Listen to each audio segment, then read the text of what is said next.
Donald Trump wants presidential immunity, and he's been talking about this for a very long time. Matter of fact, he started talking about this after dealing with Kim Jong-un and Vladimir Putin. So he's talked to dictators and whatnot, and the only way he's going to get their style, their way, because he said he wants everyone to treat him like their people treat them. Okay, so he wants presidential immunity.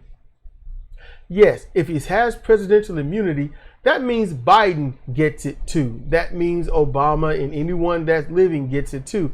That means anyone that's done any negative thing as president will certainly have this ruling.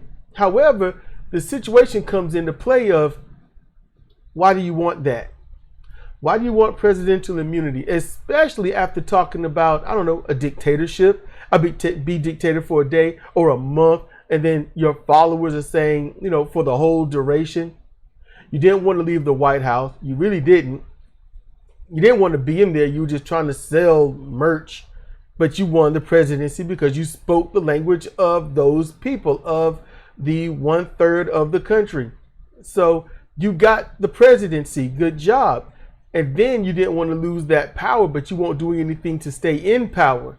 You cater to the wealthy, the rich, and whatnot, and then you've given nothing to your supporters, your followers, but you don't have to give anything to people like that. All you have to do is speak their language of whatever they want. And I say that because it's not about Republican, it's about either side. That's so. Whatever side is supporting what, it's going to be a cult-like thing anyway. Whether you're doing it because you hate something or you're doing it to keep something from happening.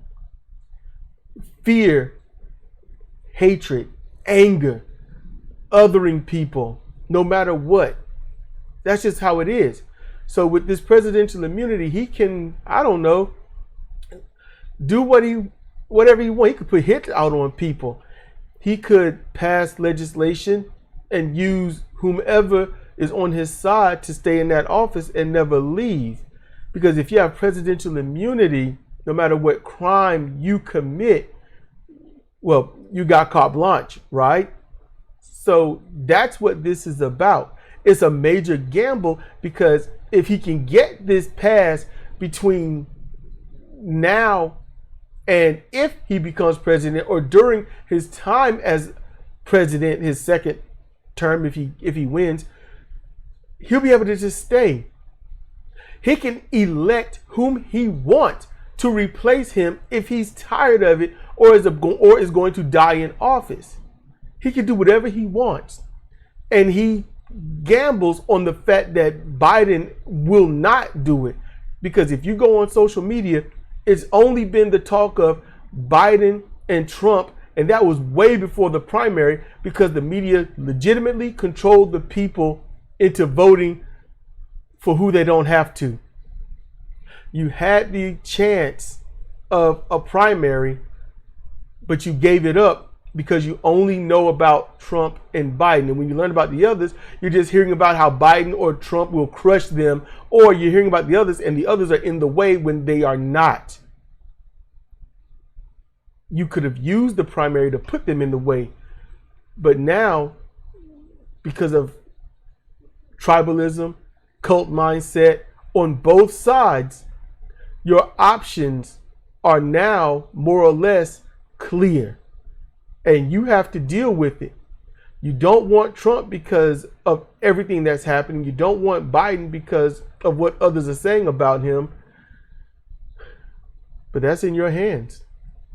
And Trump, if he gets presidential immunity, who knows what he's going to do to anyone and everyone? Because his followers don't think for a second that he would do anything bad to them, and that they would have almost the same immunity.